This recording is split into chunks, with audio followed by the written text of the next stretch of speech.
मानसी ने नकुल का हौसला बढ़ाते हुए कहा, पहली बात तो इस दुनिया में जो भी आता है वो अपना अपना भाग्य लेकर आता है। फिर उसके बाद तुम पढ़े लिखे हो, तुम्हारा नेचर भी ऐसा है कि तुम किसी का एहसान नहीं लेते।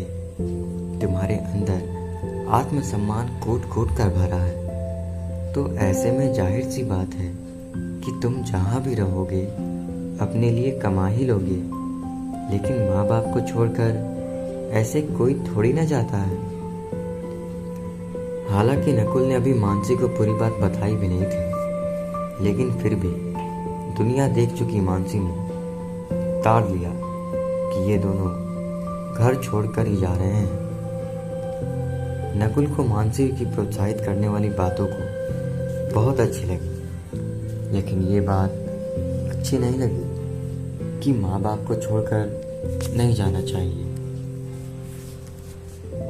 उसने कहा, आंटी आप ही बताओ, जबरदस्ती में आदमी एक दिन काम करेगा, दूसरे दिन काम करेगा, पर रोज रोज नहीं कर पाएगा। मुझे वो सब काम अच्छा नहीं लगता है जो डैडी सीखने के लिए कह रहे हैं।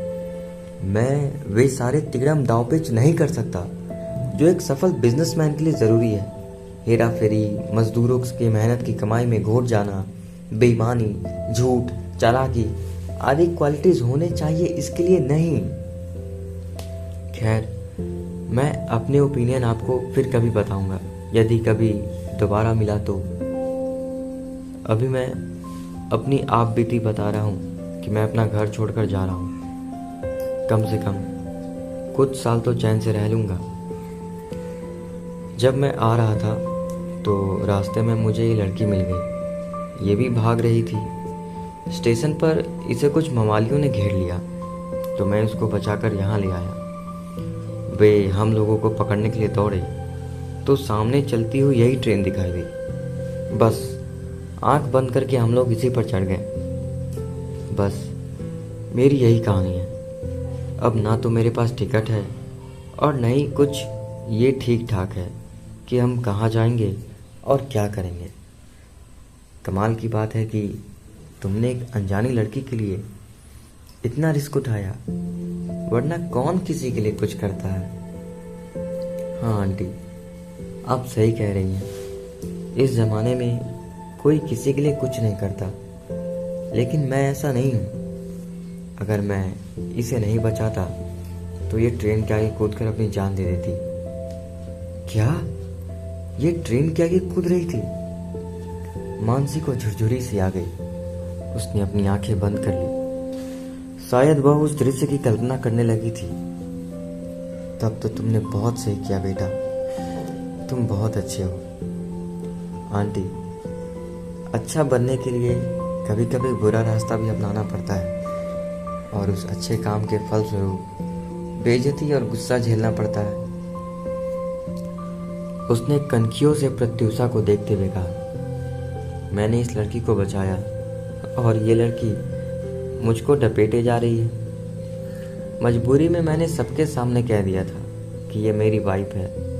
अब बताओ आंटी, अगर मैं ये नहीं कहता तो क्या कहता? सब मुझसे कह दे, तू है कौन, उसके मामले में क्यों बोल रहा है। लड़की के मामले में उसके मददगार बहुत आ जाते हैं, मुझ पर हाथ उठाने लगते हैं, और जब बात बचाने की आती है तो बचाने कोई नहीं आता। इस बात पर ये ऐसे रिएक्ट कर रही है जैसे मैंने इसे सचमुच शादी कर ली हो, जबकि इस जैसी चमगादड़ से मैं जिंदगी में भी शादी ना करूं। ऐसा कहकर उसने फिर प्रत्युषा की ओर देखा, लेकिन उधर से कोई भी रिस्पॉन्स नहीं आया। इससे उसे थोड़ी निराशा भी हुई। फिर भी उसने अपनी बात को जारी रखा, मैं तो बस अब इंतजार कर रहा हूँ कि जैसे ही अगला स्टेशन आएगा मैं उतर कर चला जाऊंगा।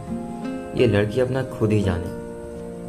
ऐसा नहीं करते बेटा, मानसी ने कहा। इतना रिस्क उठाकर तुमने इसे बचाया है, अब क्या इसे फिर से भीड़ में अकेला छोड़ दोगे? नहीं आंटी। अपनी आवाज को धीमा करते हुए नकुल थोड़ा मानसी की ओर झुक कर बोला, इसको सुनने के लिए बोल रहा हूं ताकि ये होश में आए। वरना जब तक ये सेफ नहीं हो जाती मैं इसे अकेला नहीं छोड़ूंगा।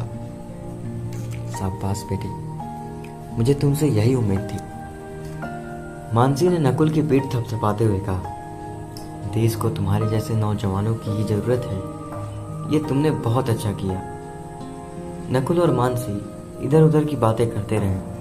तभी टिकट चेकर आया और टिकट की चेकिंग करने लगा। सब पैसेंजर टिकट निकाल कर दे रहे थे, वो चेक करता जा रहा था। ये देखकर नकुल का चेहरा फीका पड़ गया। आखिरकार वो नकुल की सीट के पास आया और उसने कहा, टिकट प्लीज़। और नकुल की तो मानो जान ही सूख गई हो। मानसी ने उसे कहा, टिकट जल्दी में नहीं ले पाया, सो प्लीज़ आप इनका टिकट बना दें। जुर्माना सहित दोनों को टिकट के पैसे मानसी ने दिए तो नकुल को होश आया। वो बोला, आंटी आप रहने दीजिए, मैं खुद पैसे दे देता हूँ। मानसी ने कहा, नहीं, अब मैंने कह दिया है तो मैं ही दे देती हूँ। वैसे भी तुम दोनों लोग मेरे बच्चों की तरह ही हो। लेकिन फिर आप जाएंगे कहाँ? यहाँ तो कोई रिजर्व सीट खाली नहीं है। टिकट चेकर ने जब यह बात बताई तो नकुल असहाय नज़र से उसकी ओर देखने लगा और बोला, कैसे ना कैसे करके सफ़र कर ही लेंगे। ठीक है, अगर कोई एडजस्ट ना करे तो फिर आपको फर्श पर बैठकर सफ़र करना होगा। ओके, मैं तैयार हूँ। मानसी ने भी अपना टिकट दिखा दिया और बोली, मैं अपनी बर्थ इन दोनों से शेयर कर लूँगी। आपके? ओके, अब आपकी मर्जी। अपने कंधे उचकाकर वो आगे बढ़ गया तो नकुल के चेहरे से चिंता की कुछ लकीरें हट गई। मानसी ने उन दोनों को अपनी सीट पर बैठने रहने की परमिशन दे दी थी। बातचीत और बहसबाजी में प्रत्युषा भी चौंक कर उनकी ओर देखने लगी। इतनी देर में उसे झपकी आ गई थी, जिससे उसे थोड़ी राहत मिल गई। उस पर थकावट ज़्यादा हावी था, जिसके कारण उसके सोचने समझने की शक्ति भी लगभग ना के बराबर हो गई थी। उसने नकुल की ओर देखा और बोली, प्यास से मेरा गला सूख रहा है। नकुल ने मुंह दूसरी ओर घुमाते हुए कहा, मैंने क्या तुम्हारा गला तर करने के लिए ठेका लिया है? खुद इंतजाम करो अपना। मैंने कौन सा तुम्हारे डैडी का बॉडीगार्ड लगाया है तुम्हारे लिए, जिसकी मैं सैलरी लेता हूँ? प्रत्युषा ने उसकी बात पर कोई ध्यान नहीं दिया और कहा, मुझे बहुत तेज सिर दर्द हो रहा है। तो फिर मैं क्या करूं? मैंने तुम्हारा कोई ठेका नहीं लिया है। अगले स्टेशन पर मैं उतर कर चला जाऊंगा। तुम्हारा रास्ता अलग और मेरी रास्ता अलग, समझी? मैंने तुमको बचा दिया, इतना काफ़ी है। नकुल का गुस्सा देखने लायक था। अब आगे क्या होगा? क्या नकुल सचमुच उसको छोड़कर चला जाएगा या फिर उसके साथ ही रहेगा? ये जानने के लिए बने रहिए हमारे साथ अगले भाग में।